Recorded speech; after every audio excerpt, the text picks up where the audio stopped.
সংসার সামলাতে গিয়ে কখনো কখনো মন খারাপ থাকলেও কিছু করার থাকে না আমাদের। সেই 1 বছর পর আবার সেদিন চলে যাচ্ছিলাম বাপের বাড়ি ছেলে মেয়েকে নিয়ে। Hey everyone, welcome back to my new blog. Blog করতে আমার তো অবভিয়াসলি সবসময় ভালো লাগে, কিন্তু 1 মাস যাবৎ আমি কোনো ব্লগ আপলোড করতে পারছি না। বাপের বাড়ি গিয়েছিলাম, আর ওখানে গেলে আমার প্রত্যেক বছরই গলাটা এত বসে যায়, বন্ধু বান্ধবের সঙ্গে হইচই আড্ডা আর রাত জাগা ঠান্ডা খাওয়া এইসব মিলিয়ে গলাটা বসেছিল প্রায় 15 থেকে 20 দিন। সেই জন্য কোনো ভয়েস দিয়ে ব্লগ আপলোড করতে পারিনি। তারপরে ছিল অনেক ব্যস্ততা, শ্বশুরবাড়িতে একটার পর একটা অনুষ্ঠান, সেই সব কারণে আমি অনেক দিন ধরে ব্লগ আপলোড করতে পারিনি। তো এবার থেকে নিয়মিত ব্লগটা দেবো ভাবছি, কারণ ভিডিও করা আমার একটা নেশা, আমার খুবই ভালো লাগে। তো সেদিন ছেলে মেয়েকে নিয়ে চলে গেছিলাম বাপের বাড়ি। আর বাড়িতে পৌঁছেই আগে ড্রেসটা চেঞ্জ করতে যেটুকু টাইম, তারপরে বসে পড়েছিলাম দোকানের সামনে আড্ডা দিতে। আর আমার সব বান্ধবীরা 5-6 দিন আগের থেকেই ওখানে হাজির হয়ে গেছে। আমাকে দেখে তো সে কি কোলাকুলি, তো সবাই মিলে আড্ডা দিচ্ছিলাম দোকানের সামনে। সব বান্ধবীরা এখানে আছে। এই বান্ধবীরা সব ফেসবুকে ওরা ব্লগ ভিডিও তৈরি করে আর কি।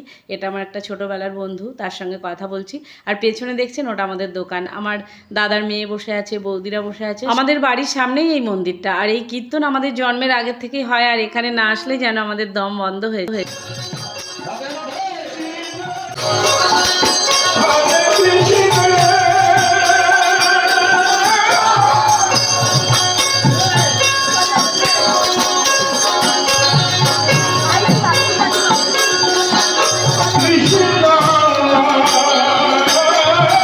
আমরা সব বান্ধবীরা মিলে দোকানের সামনে অনেকক্ষণ ধরে গল্প করতে করতে চলে গেছিলাম মন্দিরের আসরে। আর এই 8টার সময় যে আরতিটা হয়, তখন গানের দলটা সাইডে সরে যায় আর আমাদের গ্রামের উপরে সব ছেড়ে দেয় যে এবার আপনারা আনন্দ করুন, আপনাদের বছরে এই একটা কীর্তন। তো আরতিতে এখানে যাদেরকে দেখছেন এরা সবই আমাদের গ্রামের কাকিমারা, বৌদিরা, তারপরে আমার বান্ধবীরা, দাদারা, কাকুরা, এই ধরনের সব সম্পর্কের লোকজন।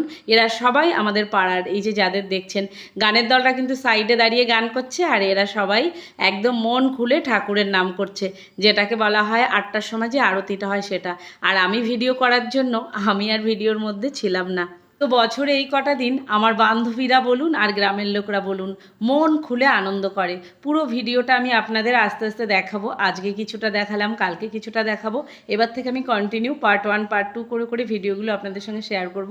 আপনারা দেখবেন আর বুঝবেন যে কত ভালো কীর্তন হয় আমাদের ওখানে। সন্ধ্যা আরতির পরে ঘরে চলে গেছিলাম, হাত মুখ ধুয়ে খাওয়া দাওয়া করে কিছুক্ষণ বৌদিদের সঙ্গে গল্প গুজব করে তারপরে আবার কীর্তনের আসরে চলে এসেছিলাম। এটা তখন রাত 12:30 থেকে 1টা বাজে। আর আমাদের পাড়ার মেয়েরা সবাই এখানে বসে বসে কীর্তন শুনছে। এখন কীর্তনের আসরটা পুরো ফাঁকা, কারণ সবাই এখন ঘুমোতে চলে গেছে। আর যারা অনেক দূর থেকে আসে তারা এখানে ফ্যানের নিচে সব ঘুমিয়ে পড়েছে।